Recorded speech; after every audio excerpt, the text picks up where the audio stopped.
everyone, this is Lakshya Mithil. Welcome to my channel Go and Code. So in this video we'll be discussing question 11 and it is saying that the average weight of A, B and C is 45 kg. If the average weight of A and B is 40 kg and that of B and C is 43 kg, then the weight of B is. तो हमें क्या दिया है, A plus B plus C दिया हुआ है 45 into 3. अब आपको एवरेज पता है ना कैसे निकालते हैं, sum of observation divided by total observation. किसी ने पुरानी वीडियोस नहीं देखी हैं तो पहले वो जाके देखो, बिकॉज उसके अंदर ऑलरेडी मैंने 10 क्वेश्चन डिस्कस कर दिए हैं, अभी बस प्रैक्टिस चल रही है. तो A प्लस बी का सम हो जाएगा 45 into 3 with this formula. And if the average weight of A and B का 40 kg एवरेज दिया हुआ है, टोटल लोग कितने हैं 2, तो सम हो जाएगा 40 into 2. And that of B plus C दिया हुआ है 43 into 2. तो हमें वेट ऑफ बी निकालना है. तो वेट ऑफ बी तो अब देखो कैसे निकलता है. इसको जब हम सेकेंड और थर्ड को ऐड करेंगे, इनको ऐड करेंगे तो हमारा क्या आएगा, ए प्लस सी प्लस 2b. ये आएगा हमारा 40 into 2 प्लस 43 into 2. ठीक है, अब हम इसमें से इसको सब्ट्रैक्ट कर देंगे, तो उल्टा तो हमारा जो b आएगा वो होएगा 31 kgs. तो ये है हमारा 2, ये है हमारा 1, तो सब्ट्रैक्टिंग 2 minus 1, तो will get 31 kg is the answer and this is the weight of b. तो ऐसे ही क्वेश्चन सॉल्व होगा. Now moving on to question 12, it is saying that the average weight of 16 boys in a class is 50 kg. तो सम of 16 boys कितना हो जाएगा, x assume कर लेते हैं, divided by 16 equals to 50.25 kg. And that of remaining 8 boys is 41.15 kg. And 41.5 boys 8 boys का ले लेते हैं हम y, तो डिवाइडेड बाय 8 इक्वल्स टू 45.15. तो find the average weights of all the boys in the class. तो basically हमें x plus Y divided by 16 plus 8 करना है.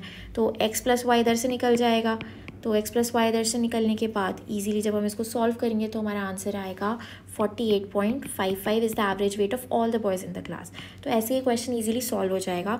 आई suggest you to solve these questions and then only jump on to next question. अच्छे से खुद से solve करोगे तभी आंसर अच्छे से समझ आएगा. तो आपने देखा कि सब कुछ बस पढ़ के इजीली हो रहा है. आप एक बार अच्छे से पढ़ो क्वेश्चंस को and you are done with it. कुछ ज़्यादा प्रॉब्लम नहीं आएगी. जैसे जैसे क्वेश्चन बोलता जा रहा है बस इक्वेशंस लिखो and you are good to go. So in question 13, it is mentioned that a library has an average of 510 visitors on Sundays and 240 on the other days.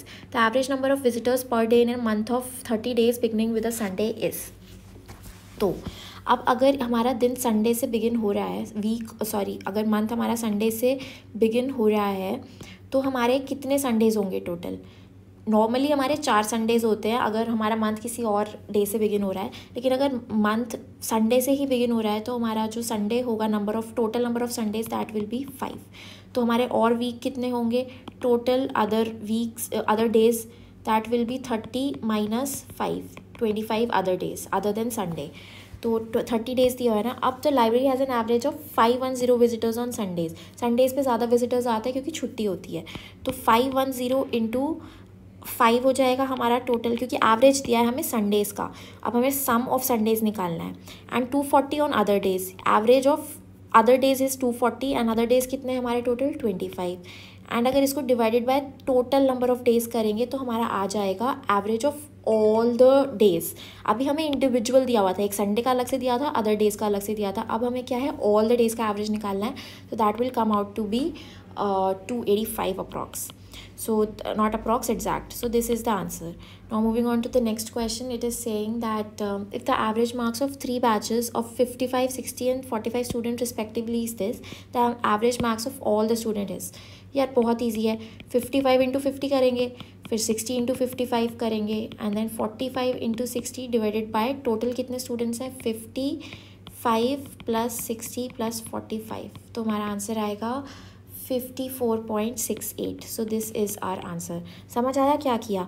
Average marks of 3 batches of 55 student का average है 50. तो क्या है equation, अगर x ले ले सम 55 students का, तो x by 55 is 50, y by 60 is 55 and 55 यहाँ से लिया, एंड z बाय 45 इज़ हमारा 60. तो जब z x plus y plus z divided by total number of students. तो ये हमने बेसिकली यही किया और कुछ नहीं किया. So now moving on to question 15, it is saying that a pupil's marks were wrongly entered as 83 instead of 63. Due to that the average marks of the whole class got increased by half. तो अब हमें क्या दिया है कि pupil के marks wrongly entered थे as 83 instead of 63। तो अगर हम अज्यूम कर ले जो हमारा एवरेज था, initial average be y and total pupils हम अज्यूम कर लेते हैं, टोटल प्यूपिल्स हम अज्यूम कर लें दैट इज़ एक्स, करेक्ट। अब हमारा जो सम है the pupils marks were wrongly entered as 83 instead of 63। Due to that the average marks for the class got increased by half. तो हमारा ओरिजिनल एवरेज जो है दैट शुड बी वाई, मतलब ये होना चाहिए था बट ये हुआ नहीं। तो हमारे टोटल सम कितना हो जाएगा, sum will be Y X, average पता है ना आपको, average is sum of observation divided by total observation, correct. तो ये हमारा हो जाएगा सम वाई एक्स। अब हमें क्या दिया है कि एवरेज जो है हमारा होना तो वाई चाहिए था लेकिन हो गया वाई प्लस 1/2।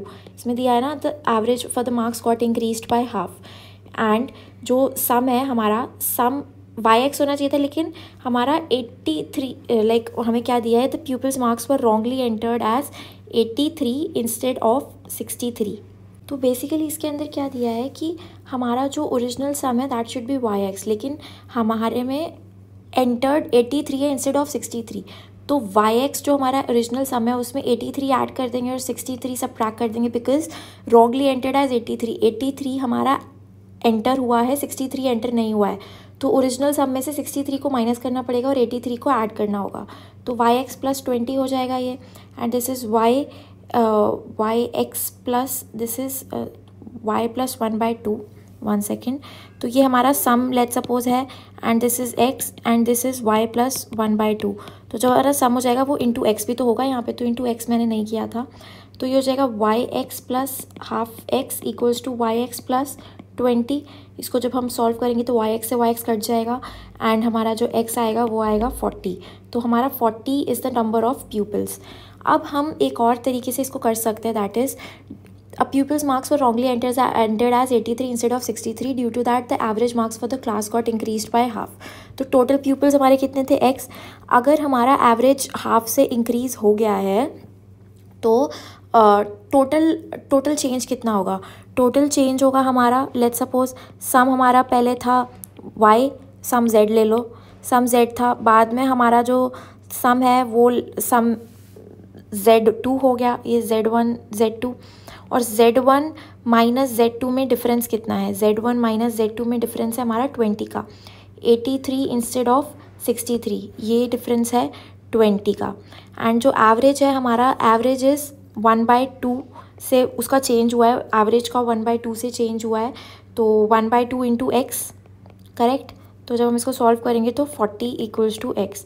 तो बेसिकली हमने एवरेज दोनों एवरेज का डिफरेंस निकाला, दोनों एवरेज का डिफरेंस इज़ 1/2, ठीक है। दोनों एवरेज का डिफरेंस इज़ 1/2 बिकॉज इसमें दिया है ना average got increase by half, तो दोनों एवरेज का डिफरेंस 1/2 एंड टोटल सम कितना, सम का डिफरेंस कितना होगा, सम का डिफरेंस कितना हो जाएगा 1/2 इंटू एक्स, क्योंकि हम सम कैसे एवरेज कैसे निकालते हैं बेसिकली देखो सम डिवाइडेड बाय टोटल, ठीक है। अब एवरेज का डिफरेंस हमारा 1/2 है तो हमारा सम कितना हो जाएगा, टोटल कितना है x, तो 1/2 इंटू एक्स सम, और ये सम वो सम है जो डिफरेंस है, डिफरेंस जो हमारा आया, तो ये वो सम है डिफरेंस का, and 1/2 into x equals to 83 minus 63 करेंगे तो हमारा आएगा x equals to 40 and this is how ये क्वेश्चन सॉल्व होगा।